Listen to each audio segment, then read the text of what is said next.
एक छोटा सा गांव था, नाम था सुकूनपुर। वहां एक पेड़ था, गुलाबी पत्तों से भरा हुआ, जो सिर्फ छांव नहीं, सुकून भी देता था। जो भी उस पेड़ के नीचे आकर आराम करता था, हर किसी ने बोला, ये पेड़ में कुछ चमत्कारी है। जब भी इधर रुकता हूं तो एक सुकून मिलता है।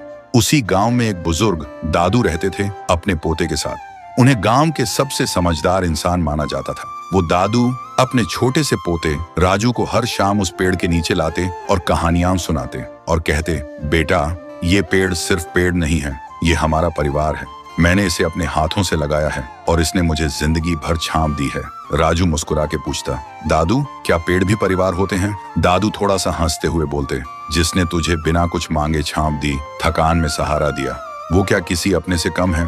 तभी पेड़ से पत्तियां गिरने लगती हैं, जैसे वो खुद सुन रहा हो, जैसे उसकी सांसें भी कहानियों में चल रही हों। वक्त गुजरता गया, दादू बूढ़े हो गए और एक दिन दुनिया छोड़ गए और राजू भी अकेला उदास हो गया था। अब राजू हर दिन उसी पेड़ के नीचे लेट कर रहता था। एक दिन वो आंखों में आंसू लेकर पेड़ को देख के बोलता है, दादू, आइए ना, मुझे कहानी सुननी है। मैं खुद को बहुत ही अकेला महसूस करता हूँ। तभी पेड़ बोलने लगता है, राजू, तू अकेला नहीं है, मैं हूं ना, तेरा परिवार। राजू चौंक जाता है और बोलता है, तुम कैसे बोल सकते हो?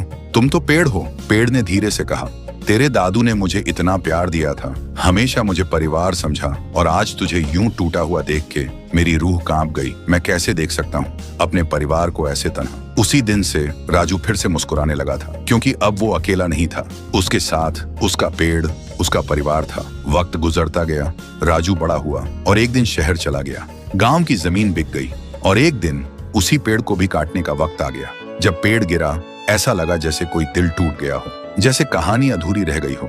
सालों बाद राजू वापस आया और जहां कभी पेड़ था, वहां सिर्फ मिट्टी थी। देखते ही उसके आंसू बहने लगे। उसने धीरे से कहा, दादू, आपने कहा था ये पेड़ मेरा परिवार है, लेकिन मैंने ही इसे छोड़ दिया था। आज मुझे दुनिया की सबसे बड़ी धूप में छांव चाहिए, पर मेरे पास कोई नहीं है। आप नहीं हो, और जिसे परिवार बोला वो पेड़ भी नहीं रहा। राजू फिर से अकेला हो गया, लेकिन तभी जमीन की मिट्टी में से आवाज आई, राजू, मत रो, मैं हूं ना, तेरा पेड़, तेरा परिवार। तुझसे दादू की हर कहानी सुनी, तेरे हंसने की गूंज मेरे तन में अब भी घूमती है। मैं गया नहीं हूँ, मैं तेरे साथ हूँ। जब तक तू मुझे याद रखेगा, मैं तेरे साथ जीता रहूंगा। राजू चौंक गया, आंखों में आंसू पर एक हल्की सी मुस्कान। उसने वहीं एक छोटा सा पौधा लगाया और एक स्लेट पे लिखा, जिसने बिना कुछ कहे तुझे सब कुछ दिया, उसे कभी मत तोड़ना, चाहे वो पेड़ हो या रिश्ता।